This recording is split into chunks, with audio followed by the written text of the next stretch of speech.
Chegou a hora da entrevista do dia com Denise Campos de Toledo. E nós vamos falar agora sobre pautas no Congresso, ambiente político e as eleições. Eu converso aqui com a deputada federal Tabata Amaral, do PSB de São Paulo. Tabata, boa noite. Boa noite, Denise. Muito obrigada. Boa noite, pessoal. E boa noite a todos que nos acompanham. Bom, nós tivemos aí uma convenção do seu partido que aprovou um novo texto, na verdade, um manifesto meio de autocrítica, substituindo um que era de 47, né, uma nova composição, a reeleição de Carlos Siqueira. Agora, nessa autocrítica, o partido reconheceu que não foi feita muita coisa em relação às reformas, que permitiriam aí uma inclusão muito maior do país, mudança nas práticas políticas. E eu queria saber, a partir de agora, qual que é a expectativa em relação a essas mudanças de práticas da política, por exemplo, lembrando que o PSB está com Alckmin agora, e Alckmin vai ser vice de Lula, isso vai ser formalizado amanhã, não é? O nosso partido aprovou a sua autorreforma semana passada e eu queria dizer quão importante isso é. Nós somos o primeiro partido a fazer isso. E isso não quer dizer que a gente está apagando a história ou está mudando os valores. Os valores são os mesmos, defesa da educação, combate à desigualdade, mas acho que todo mundo vai concordar que o mundo, graças a Deus, mudou muito em 70 anos. E acho que essa fica, inclusive, um questionamento para os outros partidos. Nós precisamos olhar para frente, para o futuro, e não só para o passado. Então, uma coisa que, por exemplo, Denise, não era uma pauta 50 anos atrás, é a pauta ambiental. Então, um partido que é progressista, quer falar de futuro, de juventudes, tem que ter um programa robusto na área ambiental. Uma outra pauta, por exemplo, que não era tão relevante como é hoje, é a pauta da luta por igualdade entre homens e mulheres, entre brancos e negros. Então, a economia está mudando. Essas tecnologias todas que a gente conhece não existiam. Então, foi um movimento muito importante para falar, olha, o PSB tem programa, o PSB tem proposta, e a gente quer olhar para frente, com os mesmos valores, felizes e orgulhosos da nossa história, mas sempre olhando para frente. Agora o PSB vai cobrar do PT, na definição do programa de governo, no caso de vitória de Lula e Alckmin, que haja essa mudança também, porque o PT esteve no poder durante muito tempo, né? Foram 2 vezes com Lula e depois Dilma até o impeachment. Haverá essa discussão interna? Aqui, Denise, eu queria falar como Tabata. Eu tenho uma crítica muito grande a essa discussão eleitoral como um todo, que é a gente repetir o mesmo erro de 2018. A gente fala de nome, a gente fala de partido, mas a gente não fala de proposta enquanto país. E fica esse questionamento para a imprensa, para quem está na política, para quem está na rua. A gente tem um país inteiro para reconstruir. Quando a gente olha para a área ambiental, destruição. Quando a gente olha para a educação, destruição. A gente tem o mesmo dado de abandono escolar de 20 anos atrás nesse momento. Então, a maior barreira que a gente tem, o maior desafio que a gente tem para superar no que vem é reconstruir o Brasil. Não dá para reconstruir se a gente não une o país. E eu acho que falar de nome, falar de partido unicamente não vai unir a população.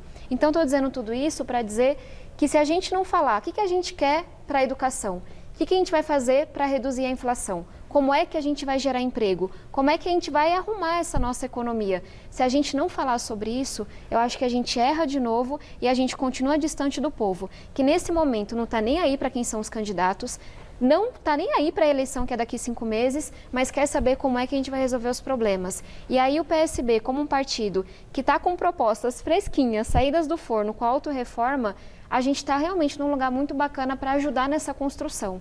E aí agora a gente está aqui para oferecer essas ideias. Espero que o outro lado as aceite.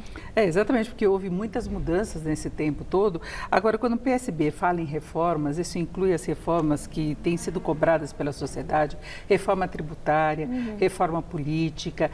Nós temos, por exemplo, o PT, eu falo disso por causa da aliança que foi feita com o PSB, fala em reverter a reforma trabalhista. Por exemplo, mudar as reformas, ser contra a privatização em muitas áreas. E para boa parte da população, tudo isso representa retrocesso, né?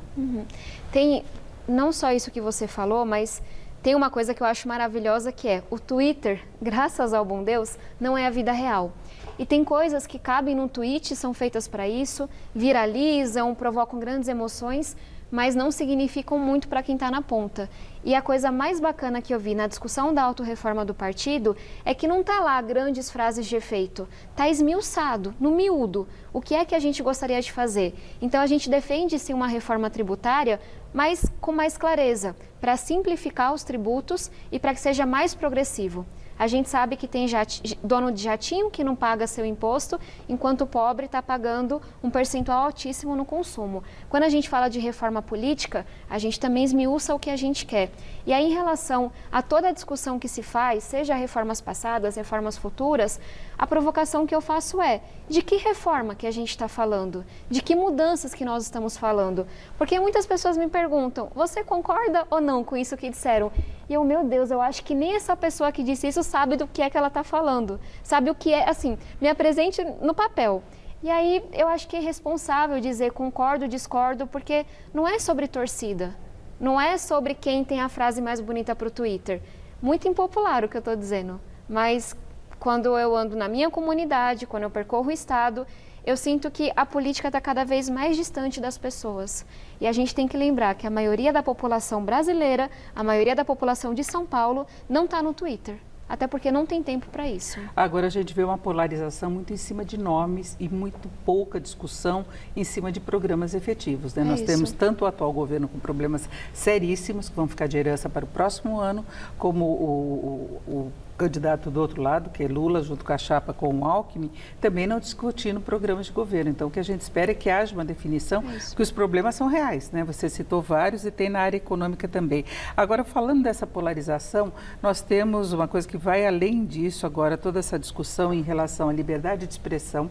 Você foi uma das parlamentares que foi contra o indulto dado pelo presidente Bolsonaro a Daniel Silveira, não é? E tem essa discussão colocada, mas muito polarizada também, não é? A liberdade de expressão tem uma conotação política agora. Eu volto à história do tweet. O mundo não cabe num tweet. É claro que a liberdade de expressão e a liberdade como algo ainda, enfim, mais amplo, é um valor para mim. Mas como alguém que está disposta a ir para o segundo, terceiro e quarto passo, a gente tem que entender que todo direito ele tem que ter o seu limite. E para mim é muito óbvio, o limite da liberdade de expressão é quando a sua liberdade de expressão, de alguma forma, ou a sua liberdade, ela ameaça a liberdade do outro, ela ameaça a existência do outro. Recentemente eu participei de um debate sobre nazismo. Por que é que a gente é contra a existência de um partido nazista no Brasil?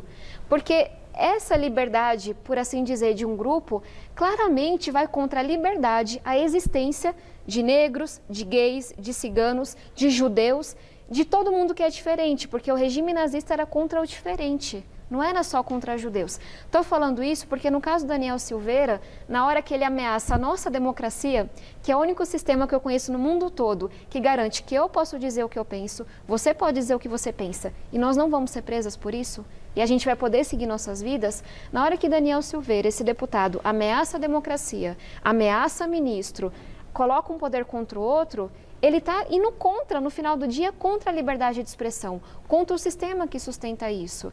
Então, para a gente ver como que estão invertendo as coisas, né? Dizem que estão lá defendendo a liberdade de expressão, quando na prática, nos seus atos, estão indo contra ela.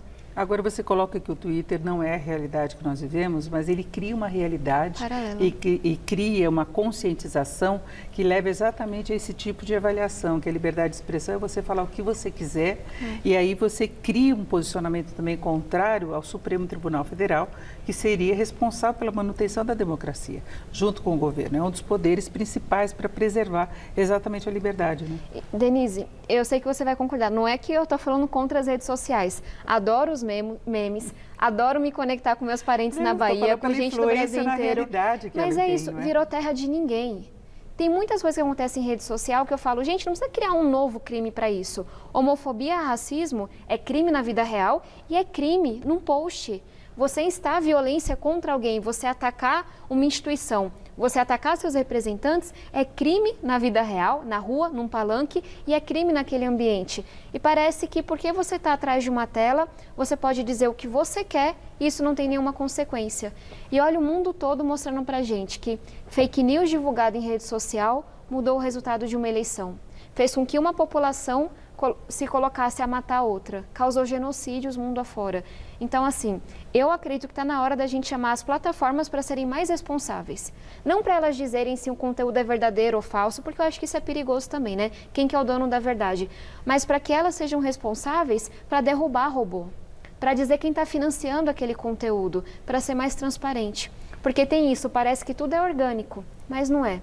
Quem tem dinheiro, quem coloca robô, consegue fazer sua ideia reverberar muito mais, né?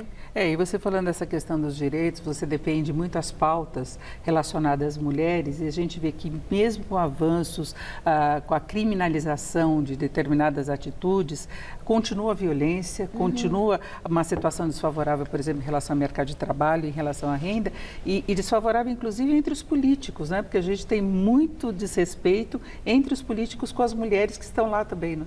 Total. Eu, nesses 3 anos, já acumulei talvez mais de 100 episódios que vêm em todos os níveis, desde pessoas xingando de forma gratuita, sem nenhuma razão, até pessoas me impedindo de entrar em algum lugar na Câmara porque eu não tenho cara de deputada, mas até mesmo ameaças de morte. Telegramas, coisas que chegam na minha casa, figuras públicas incitando a violência. Por que é que a gente permite isso? Eu sempre digo assim, parece que você dá uma opinião é como se fosse a minissaia de antigamente. É como se você autorizasse uma violência contra você. Olha que absurdo. E aí, quando a gente fala da mulher na sociedade, a pandemia foi muito ruim para isso. Aumentou a violência doméstica, está aumentando os casos de estupro. Então, assim, é angustiante, mas, por outro lado, me motiva a trabalhar mais. Porque eu sei que eu quero ter muitos filhos e eu quero que minha filha ela esteja segura no ponto de ônibus, na escola, dentro de casa. E é importante a gente ver que não é só sobre a violência, são muitas coisas que impedem que as mulheres avancem. Até uma pauta que é caríssima para mim é a pauta dos absorventes, do combate à pobreza menstrual. Porque tem estudo mostrando, olha, de cada 4 alunas, uma já faltou às aulas até 1 mês e meio por ano porque não tinha um absorvente.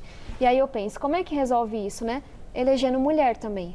Porque se homem menstruasse, com todo respeito aos homms, tinha absorvente em todo ponto de ônibus. Saberiam qual que é o problema, exatamente. Né? E você é candidata à reeleição como deputada federal e Tabata, Congresso, você vê uma renovação aí pela frente? Nós temos só 30 segundos.